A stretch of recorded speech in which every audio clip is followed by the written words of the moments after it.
Welcome to the neighborhood Ford store Steelers Extra Point. Good afternoon, actually good evening, everyone. Welcome inside the KDKA studios. This is your neighborhood Ford store Steelers Extra Point. Bob Pompeani, along with Chris Hoke, we are here. And things are crazy around here. The Steelers pull out a win somehow after it looked like the first half they were being thoroughly dominated. In fact, for the first three quarters, the numbers were not good in every possible department, and yet Kenny Pickett, George Pickens, that offense seems to do their very best late in games when they absolutely have to. And they are, Chris, you'd have to admit, a bit lucky so far in some of these games. Last week we saw the Ravens drop 7 balls. That game could have been over well before it ever was.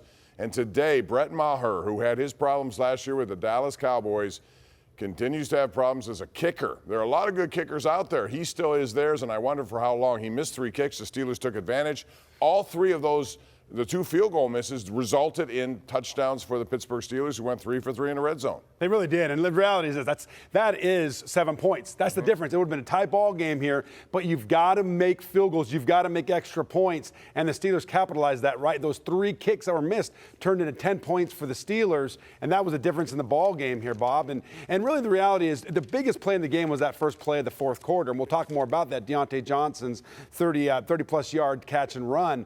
That was what turned this game around. But the Steelers found a way to win, and that's what they've done the last 2 weeks. They've found ways to win, and that's what Coach Tomlin talks about. He's not talking about style points. He's not talking about anything else. Just get a win, especially on the road. Yeah, well, that touchdown drive, 39-yarder, 3rd and 8 to Deontay Johnson, 5 plays, 59 yards they scored, but it was right after Brett Maher had missed his second field goal. So 17-10 would have been 20-10, and instead the Steelers tied the game and then eventually win it. Steelers did a good job taking guys like Cooper Kupp, although he had 2 drops, and Aaron Donald out of this game. We'll talk more about that. Mike Tomlin's press conference, player interviews all coming up, and we'll also open up the phone lines a little later for a special Steelers edition of the Ireland Contracting Nightly Sports Call. So we're just getting started here. Are we taking a break or should we keep it here for Mike Tomlin? We'll take a break. We'll come back and hear from Mike Tomlin and more on a winning Steelers Sunday as they move to 4-2, 14 fourth quarter points when you least expect it. That's when they come at you with their best offense. 24-17, we're back in just a moment. Welcome back to the neighborhood Ford store Steelers Extra Point. We continue here. Steelers win the game 24-17. Bob Pompeani, Chris Hoke with you until 9 o'clock here tonight. We'll be taking your calls as well. But the Steelers and Rams engage in a very slow starting game. And the Steelers once again go through the first half and they don't get an offensive touchdown. And that has been the trend. And it's one that really it gets to be alarming at times, Chris, because how many times can you wait for a defensive big play like the one we saw with TJ Watt? Or how could you wait for all of these kinds of plays in the second half down the stretch? You'd like to get to a point where you have something in hand at halftime. We'll talk more about that right now. Mike Tomlin is live at SoFi Stadium, so let's take you there live right here on KDKA+.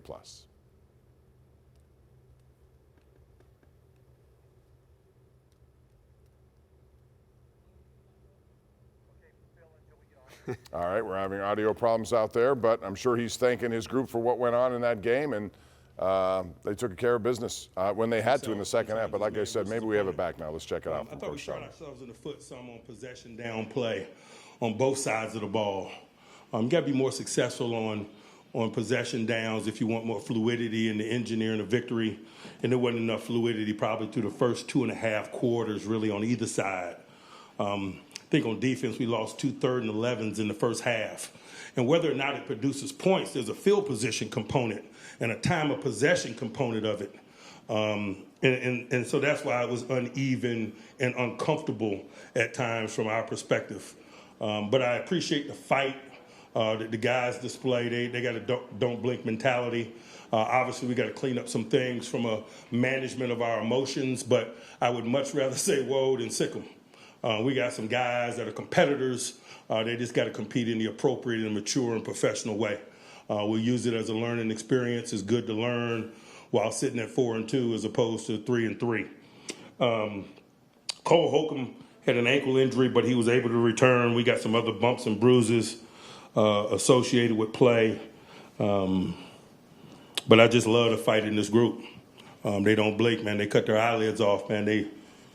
They go at it. And it is, like I told them, it's not a compliment. it's required. I'm just acknowledging it.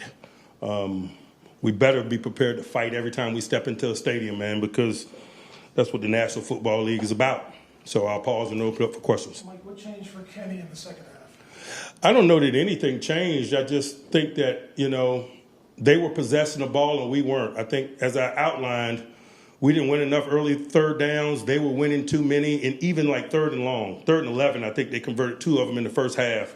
I thought that one that they converted, I think it was 3rd and 4. They hit somebody on a shallow cross that produced a 2-minute touchdown drive. We had a chance to get off the field right there. When you're not getting off the field, you can talk about uneven performances of individuals and units and so forth. Any of those questions can be directed toward our inability to operate on possession downs on both sides of the ball through the first probably 2.5 quarters. Mike, when you mentioned managing emotions, what's your message to guys to walk the Grow. line between? Grow. Learn and grow. Can they do that in game, or does that have to be addressed during the week? In totality. I'm talking about as we move forward. There's nothing that we can do about what transpired today, man. That tape's in the can. But we can learn from our experiences if we're professional, and it's reasonable to expect that to happen. Joey got a lot of snaps. How do you think he played? Looked like he stood up like a big dog, but we expect him to. That's why we're excited about getting him where we got him in the draft. What's your impression of Kenny Pickett, the development compared to the last season? It's reasonable to expect a second-year player to be better. He works at it. He's got talent. And he's getting more familiar with his responsibilities. And so I think it's just a natural process in terms of growth. Mike, you talk about 2.5 quarters. You guys weren't all the way there. But I guess that timeline, what I saw when T.J. Watt got the pick, right there, that's when things really seemed to push your way. What about the way he made that play and really kind of spun things back? If you watch us play, man, that's what always happens, man. T.J. is an A player. He's capable of inspiring his teammates. He's capable of making game-turning plays. I don't think any of us that work with him are surprised by that. What did having Deontay out there today, how did that help the offense, especially in the second half? They couldn't lock in on 14. They got to play straight up, and it was evident. Did TJ drop it all in the first half? Was that the first time he dropped? Yeah, TJ drops fluidly. We're a hybrid group. I don't remember specifically if he was in or if, you know what I mean, but that's a fluid thing for us. We drop those guys all the time, man. That's why we're a 3-4 group, the versatility of it. They were flipping sides a little bit more than we've seen before. They were allocating a lot of attention toward TJ's normal home position, and I just hate those guys minimizing a significant player, and so we got that going a little bit. And you had Herbig in there a little bit more than normal. What went into that? We were playing more snaps because we were losing third downs. And so when there's more snaps, you generally mean you're playing more people in an effort to keep the collective fresh. How did he do? Good. How did you slow down Puka in the second half? We won possession downs, and so they had less opportunities. How important was the support? It was a little bit like a home game. We appreciate the support that we get from Steeler Nation. We do not take it for granted. But at the same time, man, we love to entertain them. They were in the building today, man, and we're thankful for that. Anyone else? When you're having struggles on offense, how important is it when you get it in the red zone, you convert with touchdowns, and how much do you feel like that was a boost going forward after you did it? I'm not partaking in that negative narrative that you outlined at the beginning of that question with, man. Red zone execution is significant and important. It's good to run the ball into the end zone. I like the energy that they displayed. When you're playing good people, like Coach McVay and Matt Stafford, man, field goals to get you beat, and we understand that. Jalen Warren gave you some nice pop in the second half. How important is it to have that complement who can help out when maybe Najee's not at his best? We need them both. We do, and I'm appreciative of their efforts. All right. Thanks. We have TJ coming in right now. All right, so TJ's coming in real soon. He made the one big play that really spearheaded them in the second half. Chris, I want to start about that because, again, the first half was 3 points, not much offense. In fact, 108 total yards through 3 quarters, and then 182 in the fourth quarter alone with 14 points. But it seems like this defense has to do something first before the offense sort of responds. That's kind of living on the edge, isn't it? There's no question. That's how it's been, right? I mean, look at the game. The offense struggled, like you talked about. The Rams went down and scored a touchdown, missed the extra point. They were up by a score. The Steelers needed to get a stop. They couldn't allow the Rams to go back down and score and go up by 2 scores. What a big play in the very first play of that third quarter. If you think about it, Bob, the second half, you always want to start fast and you want to finish strong. They started fast both quarters, right? The third quarter, they started fast with a pick, returned to the 7-yard line where they punched it in 3 plays later. Started the fourth quarter, that 30-plus yard pass and catch by Deontay run that really turned the tide in this game. And so those are big plays the Steelers need to have, and it's what drove right there 14 points in this game, which was the difference in the game. Yeah, no question about that. And big plays are a big part of what they do, especially on defense. They made it. You know, early on, they did some pretty good things to keep the Rams out of the end zone as well, and that was important. But let's take a look at the scoring summary. Again, scoreless in the first, only 12 points in the second. 9 of them belonged to the Rams. But again, it was Brett Maher who hit a field goal, but he missed 2 others. He also missed the extra point, which made it 9-3. And then it's Pickett with a 1-yard touchdown run this after. They got it because of T.J. Watt with the return inside the red zone, in fact, inside the 10-yard line. He eventually scored on a 3rd down. And then Henderson, who was on his couch last week, he had a pretty good running day. 17-10, Rams had the lead. Warren ties it up. This is after another missed Maher field goal. That's a nice drive on the 13-yard score. And I can't say enough about Isaac Seumalo. He took 2 people out on that run. And then Najee Harris to win it on a play that looked like it was going to implode. There was a lot of confusion there on that play, but they end up getting it in 24-17. As Mike Tomlin likes to say, no style points, just get wins. And right now they're 4-2. That puts them 1 behind the Ravens at 5-2. The Browns also came back and won. Some very curious referee calls in that game as well. So you're always going to have that as a topic, I think, officials. You're always going to have the officials, right? It's human error. That's part of the game. But you look at there, what stands out to me, 3 touchdowns, 3 runs. And that's how you want to play. You want to play physical style football. Yes, they didn't have the stats, but they got the yardage when they needed to. How about this one, Bob? Even when they needed a first down, quarterback sneak, they got a first down, right? At the end of the game to seal it off. That was questionable. But really, you like to see the Steelers get hot there in the fourth quarter. It's not about how you start, it's about how you finish. But like Bob, you said, the Steelers can't live on the edge. They can't rely on T.J. Watt, Alex Highsmith making a play every single week. Because when they do, and they don't make those plays, what happens to them is what happened down in Houston against the Texans. Yeah, and by the way, that play call, Kenny Pickett going for it on the 4th down and 1, even though we thought he was short, There's no question I still like that call, and I would like that call all the time. That's the most prudent call you can make there because he's pretty good at it normally. Great call. I think the appropriate call by Tomlin to go for it. He was short. He was short. But they called it. But here's the Rams. They ran out of timeouts. Yep. So they couldn't challenge. That's unbelievable. Inside of 2 minutes, it would have been looked at. That's the way it goes. All right, we'll go to a break. Come back. You're going to hear from T.J. Watt. You're going to hear from Jaylen Warren. And you're going to hear from yourself if you want to call us a little bit later in the program. This is the beginning of our 2 hours of coverage following a Steeler 24-17 win right here on your neighborhood Ford store, Steelers Extra Point.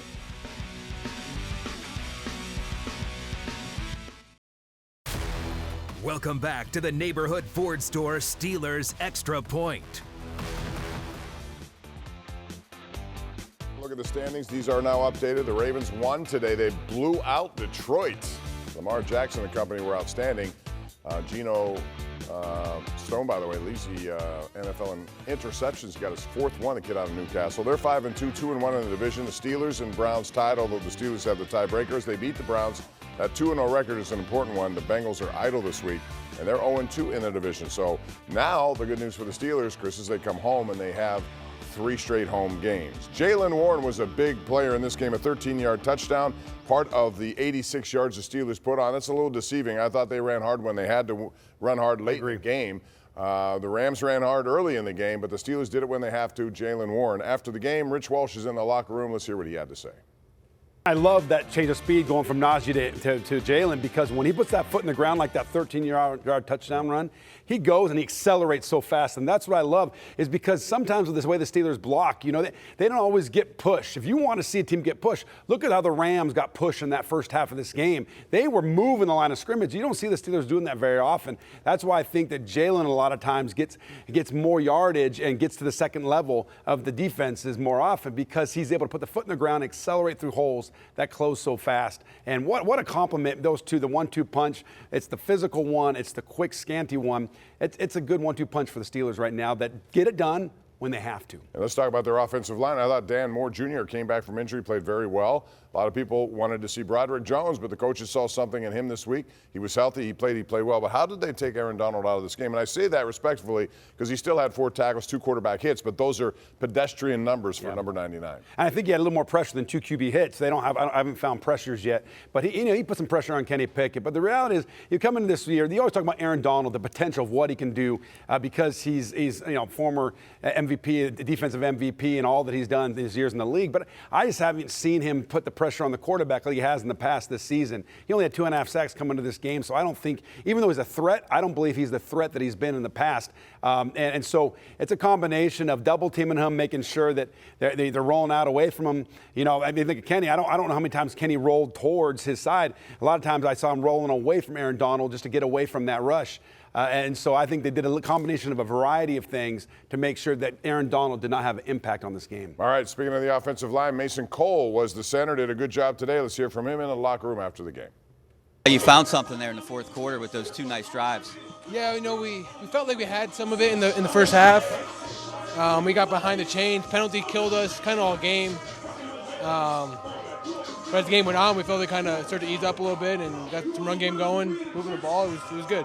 I know. All right, that's Mason Cole after the game. And, we talk about the defense coming up with stops. It was right after the missed field goal by Maher that would have made it 20-10. Instead, the Steelers get it. They go 5 plays, 59 yards. And then after that, a 3-and-out forced by Joey Porter with some good coverage right there. He was close to getting called for pass interference. They didn't call it on him. They called it on Witherspoon, and I thought later that was a bad call too. But the 3-and-out, and they immediately go 10 plays, 80 yards. So the Steelers responded absolutely when they had to, based on good defensive stops. Well, they took over that fourth quarter. There's no question about it. And that's why I think this offense, every time, what's going on with this offense? Why aren't they moving the ball in the first half? And really, I surmise that Kenny Pickett's a streaky quarterback, right? He got to come out there, and there has to be some kind of sudden change, some kind of impact play to change, and all of a sudden he comes alive. And that's why you watch, since he's been the starter for the Steelers, he struggled mostly in the start of the games until the third or fourth quarter, and then all of a sudden he gets hot.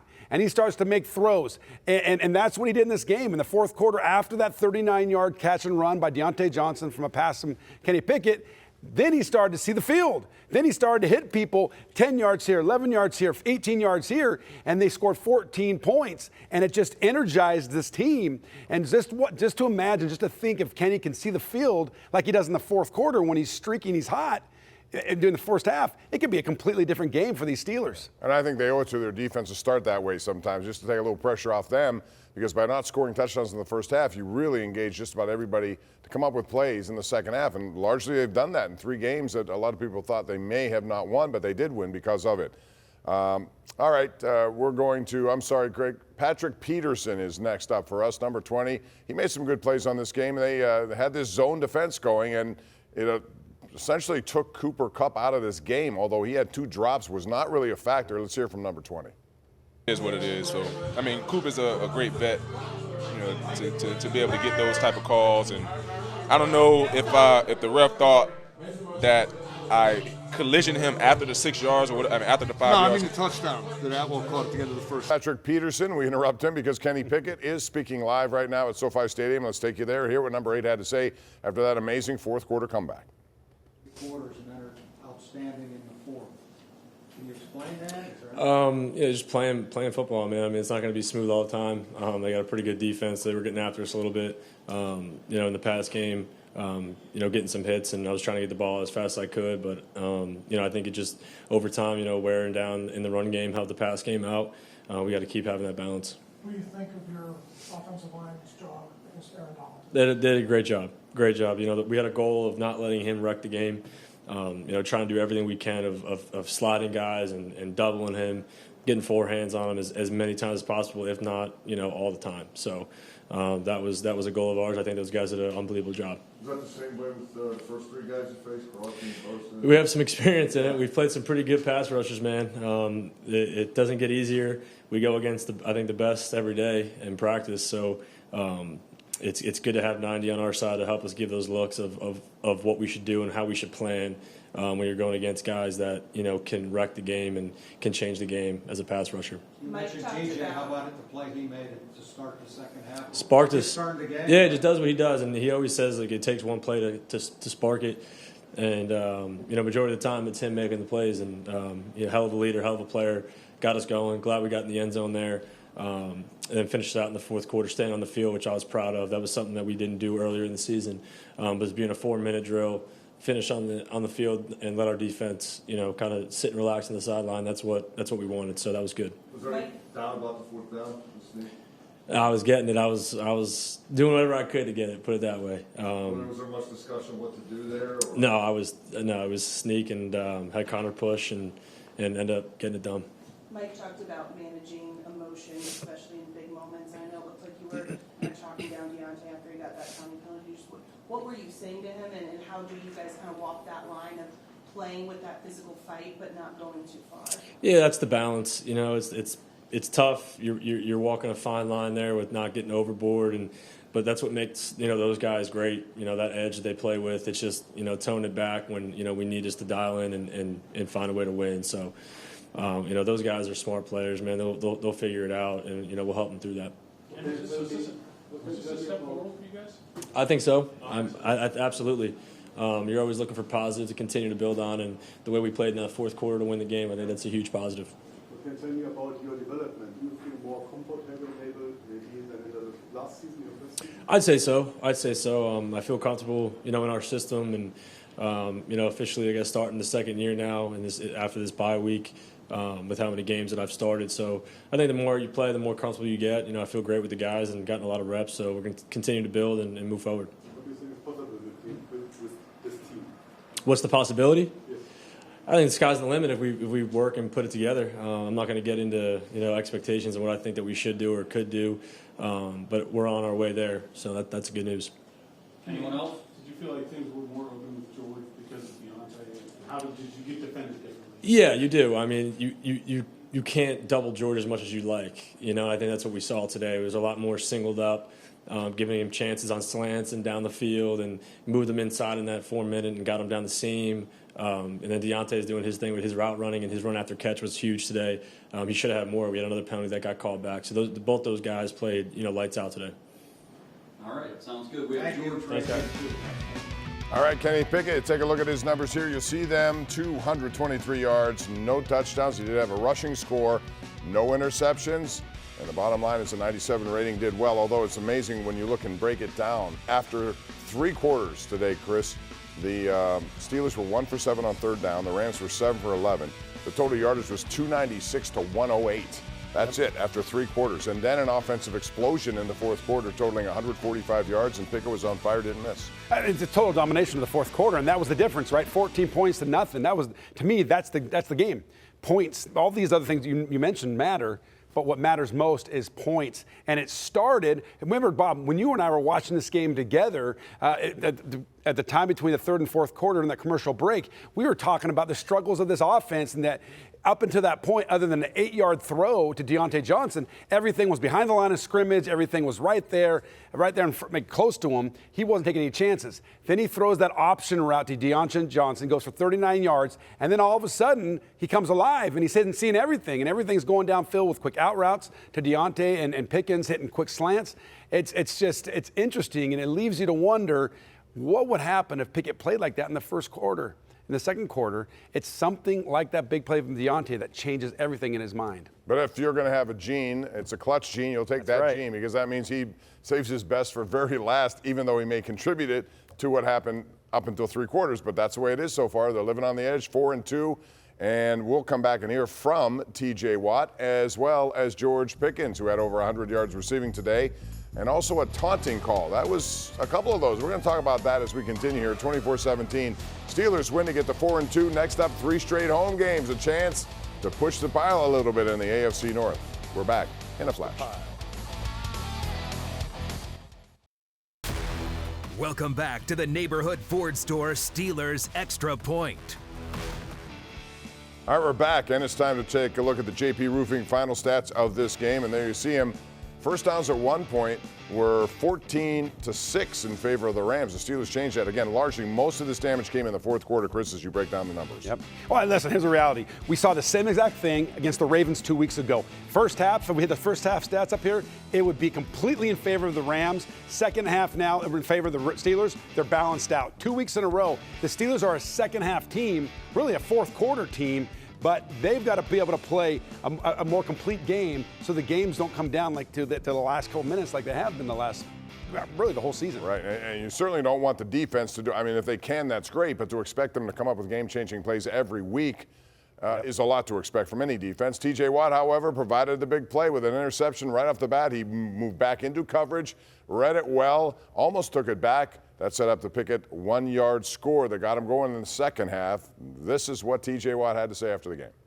Not sure. I dropped a couple times that game, so I don't know how many in the first half, how many in the second half. What did you see that allowed you to make that interception? Just eyes on the quarterback, able to see him kind of work his way back to my side of the field, and was able to just jump in front and make a play on the ball. What did you say to Nick when you got his first time? I was happy for him, really happy for him. Like I said, like you guys have all seen the amount of work that he puts in pre-practice, the great preseason. I know it sucks for those guys to not get as many pass rush reps as they want, and they've been so great about it, him and MG. And we know how productive they can be, but Alex and I always want to be out there in those pass rush situations. So they just make the most out of every single snap they get. They don't complain, and that's why I'm just so happy that those guys, when they make those plays, because I know how hard they work and how bad they want it. TJ, not a lot was going right on the offensive side the first three quarters. You guys were certainly challenged. How do you account for the hang-in-there mindset?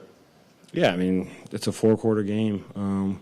We understand as a defense we need to bow up in big-time moments and just try to change the tide of the game. And stopping the run is, again, an issue today.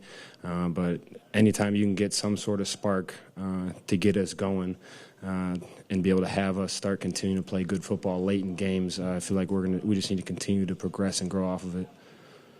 Where do you feel like the team is overall at 4-2? How close are you to maxing out? Hopefully a far way away. I mean, it's only 4-2. It's only 6 games in, so hopefully we have a lot to grow.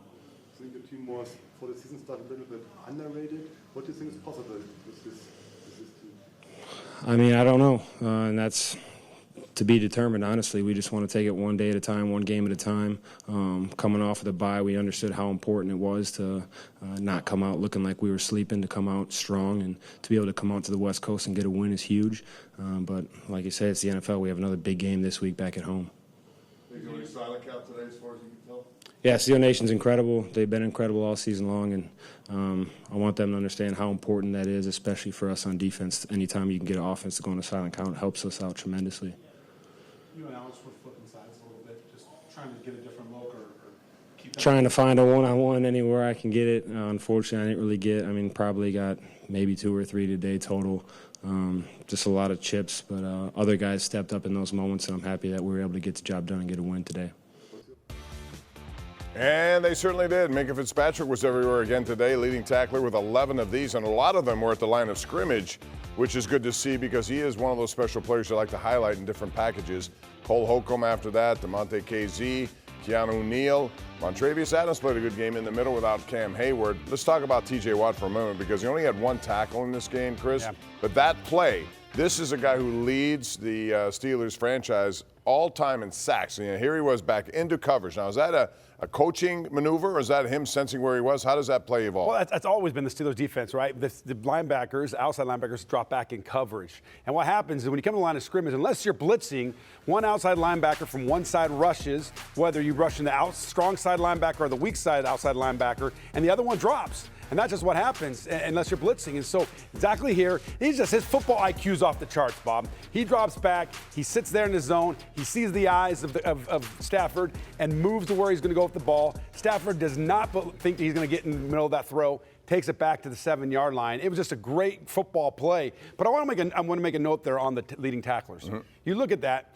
It always concerns me that 3 of your top 4 leading tacklers are safeties. Right. They're safeties, right? What's telling me is that's why the Steelers gave up 135 yards rushing, that's right? a lot. Because they're getting Especially to the third level. Rams team that had no running backs. There's no question, right? But the offensive line showed last week against the Cardinals they can move the line of scrimmage. And so what's happening is they're getting to this third level very quickly. Yeah, some of those tackles were up on the line of scrimmage because the Steelers had to do some run blitzes, but that concerns me. I thought Cole Holcomb, second leading tackler, played a great game, heck of a game. He showed me in this game really something that I haven't seen to this point. He was playing sideline to sideline, which was huge. And so that's what you want to see from him. I also thought in the middle there, Montravius Adams made some big plays, showing his quickness, getting off the ball, playing down the line of scrimmage. So there's a lot of things to be excited about.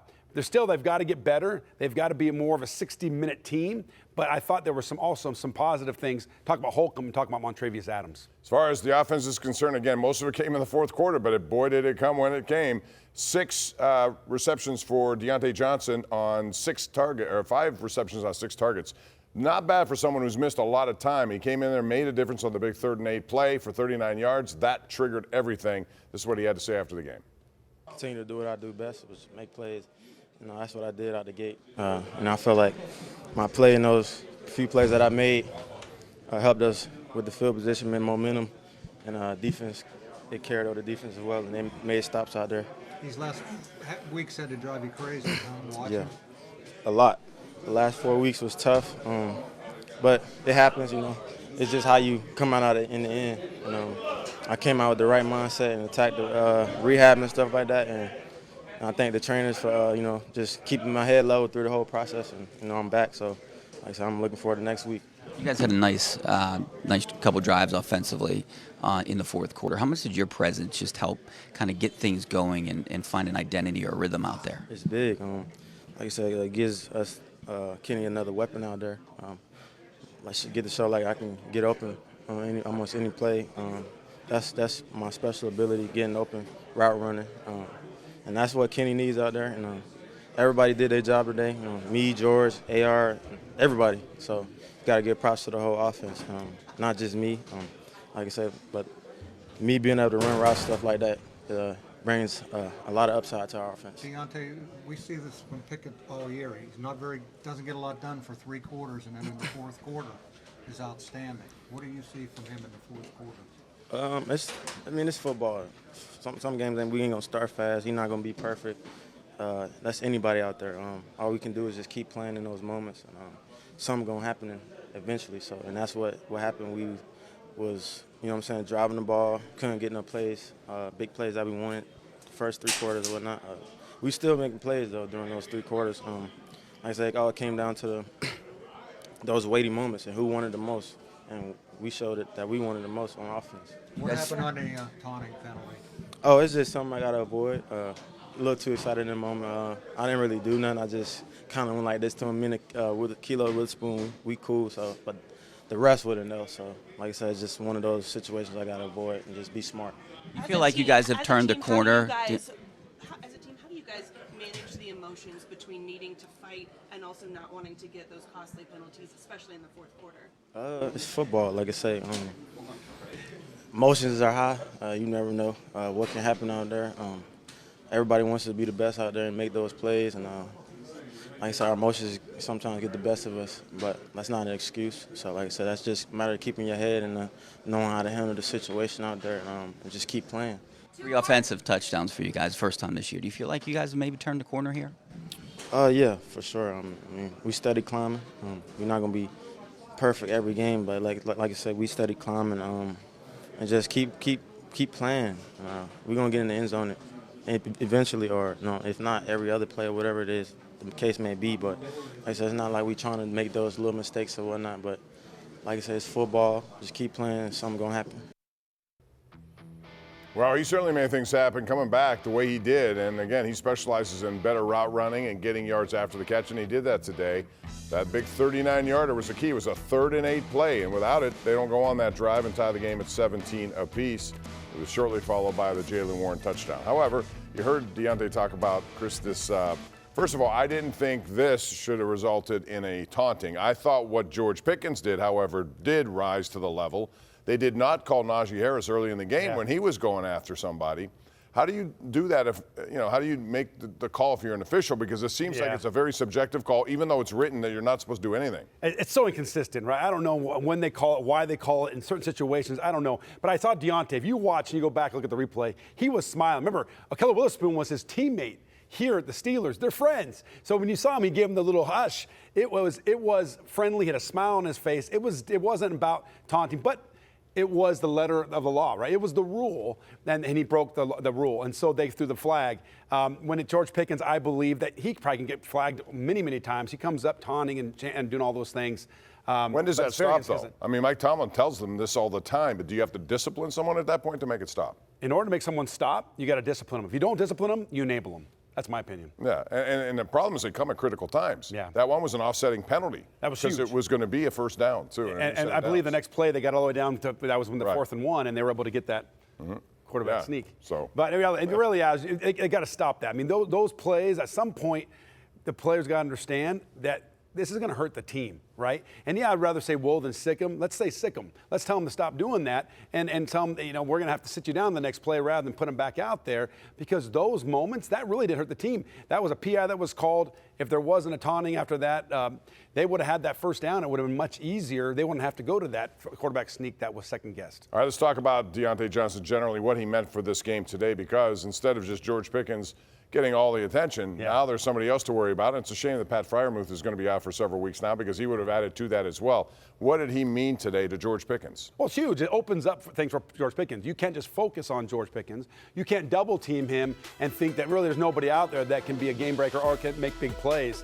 And I expect more out of Deontay Johnson as the games go on. You saw him. He kind of petered off at the tail end of his runs. When some of those bigger runs, I believe he could have cut back inside like he typically does and go for more yardage, Bob. But you saw he ran out of bounds on a few of those long catches because he was getting tired. He's not in game shape yet. But I believe as the weeks go on, you'll see those runs that were 39 yards could have turned in now to 45, 50-yard runs after catch as he gets into game shape. All right, I have to ask you this too, because I thought coming into this game that the wide receivers for the Rams would have some yardage. They're just too good not to. But Puka Nacua got most of it. Is that because they were doing something special on Cooper Kupp? Yeah. Cooper Kupp did not look very good today, to be honest. A couple of drops right off the bat on slant. It came right out of the gun, right? He was dropping balls. I don't know if he was heady or if there was something going on with that game. But Puka showed me, listen, my guy from BYU. I wanted to make sure we took care of the BYU guy. He's a tough guy, though. You saw him running over. How did he go to the fifth round? Well, Joey Porter's tackling has been one of the reasons why. I probably said a lot more about BYU than it does about Puka. But the reality is that Puka Nacua is a tough son of a gun. He catches the ball, and a lot of his yards, he had a great catch where he got both feet down, but a lot of his yards were on those drag routes, those shallow crosses, and he was able to take it for additional yards after the catch. And he was running over people. He's a tough guy. This is one thing I know. This guy is a very physical player from BYU, and he makes unbelievable catches. So I believe he's just scratching the surface of what he can be down the road. Let me ask you this. Is he thriving because of the system they employ there? For example, if he was somewhere else, maybe... There's no question. Listen, there's guys that go to teams with Matt Stafford. They went to teams with Aaron Rodgers, went to teams with Peyton Manning and Tom Brady that wouldn't have been those receivers, right? Fifth rounders, sixth rounders, guys that excelled if they would have gone to a team that didn't have some of these elite quarterbacks. Going to the Rams with a Matthew Stafford, for example, that's what Matthew Stafford puts the ball right on the money, and he hits them in stride. And you wouldn't get that with some of these other quarterbacks if you went to the Redskins and you had Sam Howell as your quarterback, or even here maybe with Kenny Pickett, because you wouldn't get that throughout the game. But he's benefiting absolutely from playing with Matthew Stafford. Let's talk about the quarterbacks now, because Stafford came out, and I expect him to be good because he's been a Super Bowl winning quarterback, and they give him a lot of money. And he was early on in this game, but he did make the one mistake, and that was not accounting for T.J. Watt or not seeing him. It was a one interception. Say this about Kenny Pickett. He's a winner. In the last part of games, he steps up and takes center stage, and that's when most of this yardage occurred. 97 rating. That was better than Stafford. And if you look at his last 3 games, fourth quarters, the numbers are off the charts for Kenny Pickett. But what about Stafford and what he did today? I think Stafford is a great quarterback, right? He's a Hall of Famer quarterback. And when he came out today, he made some throws that he shouldn't have made, and his lack of mobility hurt him as well, right? Mobility in the NFL is huge, right? To be able to escape out of the pocket and extend plays, and he did that. He ran that first down that one time, but really they're few and far between. Matthew Stafford struggles a late-term 15-year quarterback, kind of like a Peyton Manning, Tom Brady late in their career. They can't get out of the pocket and extend plays, and so he's a sit and duck at times. All right, Najee Harris, he ran hard today. I thought the one time he got into trouble is when he wanted to go outside. The read was inside. I think that was the play that Connor Hayward got called for a holding. When you do that, that's not his strength, right? When he's going, it's going straight north and south in your face. Well, if you look at a breakdown of his runs, all of his positive yards and big 7, 8, 9, 11-yard runs were when he hit it downhill. Right. He's got to go. He's got to accelerate. He cannot go lateral. Can't go from sideline to sideline, or he just doesn't have the ability most of the time. He will from time to time, but that's not his strength. His strength is when he gets downhill and he's able to run angrily over people, and that's where you saw the majority of his runs today. So the Steelers on a team basis rushed for 86 yards. It's only a 3 average, but they seem to be getting a little bit better in this department, like we saw at the end of last year, and they're going to have to do that just to make things honest in their pass game. And so far, we'll see. They got 3 games coming up. When we come back, we are going to talk about George Pickens and what he did today. Big numbers, over 100 yards. You're also going to hear from number 14 when we return. The Steelers win this game 24-17 with a dynamic fourth quarter once again, and they're 4-2 in the division. We continue right after this on KDKA+.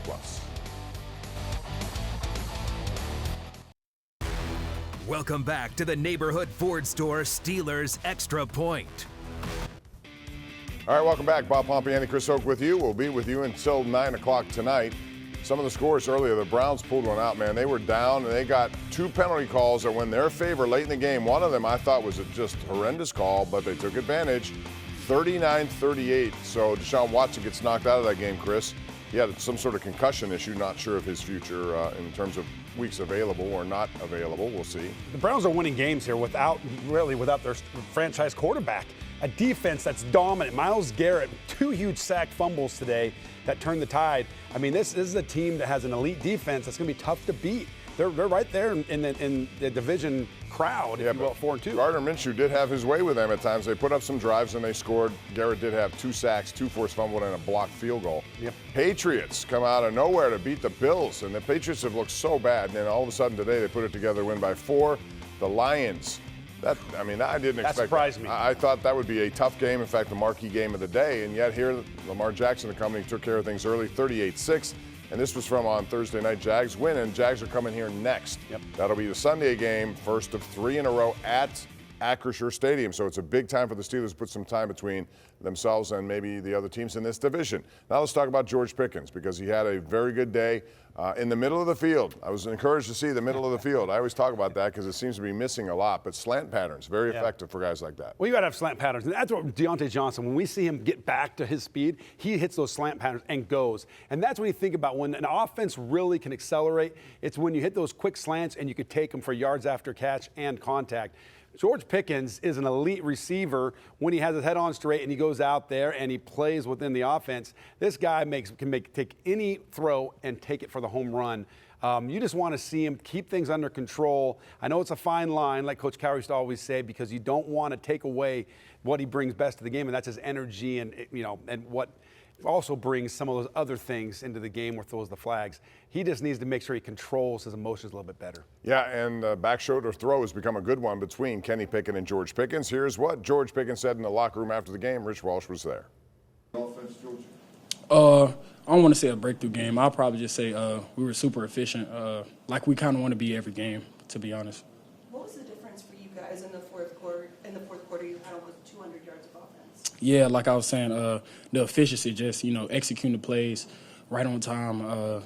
It just can't get no better than that when the guys all come together in the second half. George, we've seen this from Kenny. He struggles for 3 quarters and then it's terrific in the fourth. What is it about him in the fourth quarter? I wouldn't necessarily say struggle. It's a game of football, a lot of pressure. They got a great, Aaron Donald's a great player. I just feel like he stayed composed and did the same thing that he always does for real. Mike Tomlin mentioned after the game about managing emotions and trying to walk that line of, he wants to say whoa instead of sick 'em, but how do you manage playing with an edge without getting flagged and for a costly penalty? Yeah, I feel like, personally, just going out there, that's a game like this showed me like they're kind of looking for me for, try to mess up, and guys are antagonizing me more because today is the first day I've seen anything like that. Guys really just trying to get me out of the game or get under my skin deliberately, and it's, you know what I mean? So all I can really say, is just keep fighting hard. That's all you can do in football. Like you said, Wold and Sick'em, all you can do is keep fighting hard. What kind of things were they doing? What kind of things were they doing to antagonize you and get under your skin? It really wasn't getting under my skin. It's just blatant stuff, like push me to the ground, stuff you kind of got to, not respond to, but, turn around and look, see who did what. You see what I mean? But just things like that. What happened on your taunting penalty? What did you do? I didn't even do anything. Just guys, talking. It was kind of like I'll put it in like a practice setting. Guys competing, talking all the time. How much did that 80-yard drive mean to you guys as an offense? A lot. Like I said, once we seen, home field advantage in the type of game they were trying to play, like you said, that felt great to, just send them home. Coaches or anybody say anything? Coach Fred or Tomlin say anything to you on the sideline after that taunting penalty? Yeah, but they were just saying, stay in it. Because in the moment, you can't, spiral out. Then it'll, the result could probably be different. But every coach was just saying, stay in it. Did you get an explanation on the illegal block penalty? No, I actually didn't. And I thought I got around them before, But like I said, we're in LA at their house, so. Was it feeling like a home game with all the support? It did feel like a home game. All the fans, like you said, all the support, and they, like I said, they always do that, which is crazy to me because I love it. It feels like we're at home. All right, there's George Pickens' day. He had 107 yards, one of his best, 21.4 yards per catch. And he had those on 8 targets, 5 receptions. And again, taunting penalty. And I think you got to do better than that. Just know it's coming. And yeah, people are going to antagonize you. That's what they do. That's what happens out there in the thick of the moment. And if you respond to it, you're going to be the one caught because that's always the way it goes. I want to talk about his crackback block, or the one that seemed to me that was a textbook call that they're going to make. He thought he got around him. You can't really hit him on the blind side. No, listen, and that's the reality. That's the NFL today. They're going to try to eliminate that from that block, that legal block from the game because it gets people hurt, it gets people concussed, and you're seeing that called consistently throughout the NFL every single Sunday. Yeah, I don't think he fully leaned into that, but still he leaned into it enough to draw the penalty, and that was a tough one, right? He's just got to learn from that and move on, and I don't think he's been called for that before. I've seen him throw his body in the blocks, right, kind of funny and goofy kind of in a way. So he's a guy that tries to block downfield, but he's got to learn from that and not do it again. Yeah, you seem to imply it was the Rams' home stadium, but it sounded like the Steelers' home stadium there today at SoFi Stadium. People were out from all over supporting the Steelers on the road. All right, let's talk about Pickens, just what he means to this offense now. And I mentioned the back shoulder throw. That's become something that Kenny Pickett and he are now perfecting. Sure. And it's hard to stop because if the ball's on the money, there's not much a defender can do. No, listen, and the reality is he is so good with his hands and body position, and Kenny knows now, hey, if he's one-on-one, I'm going to him, and he's going to hit that back shoulder fade, and that's almost impossible to defend. And so that rapport, that relationship with him and George will just continue to get better and better. But where I'm seeing Kenny is when he gets streaky, when he gets hot in that fourth quarter, Bob, he's money, right? You look in the fourth quarter.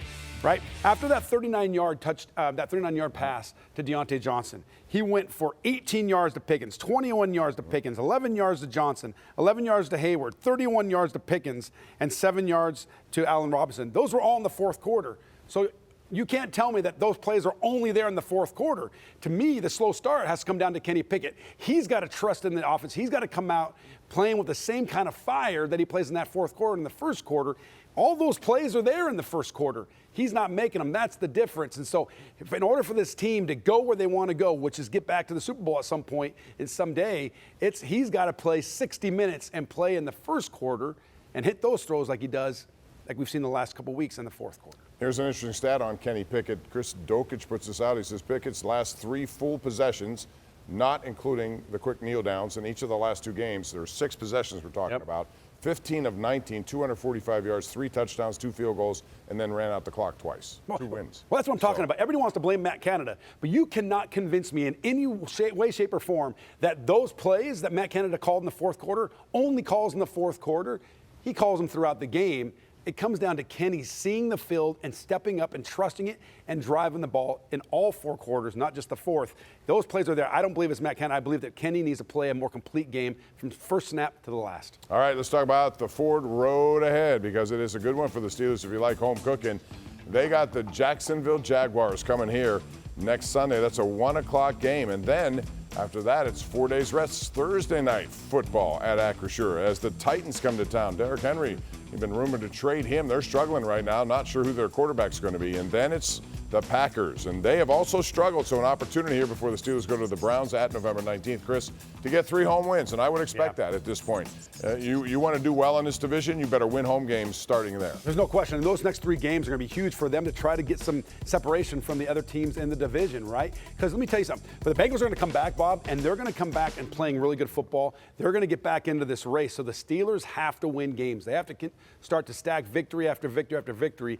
Other than that Jacksonville game, I think that, in my mind, the Titans game and the Packers game at home are they should be surefire wins. That Jacksonville Jaguar team, I believe, with Trevor Lawrence and Etienne are a tough team, and they're going to be a tough one to beat. Yeah, they're starting to play some good football. They beat the New Orleans team the other night, who has some pretty good weapons on offense as well. All right, that's going to wrap it up for this program, but we're not done.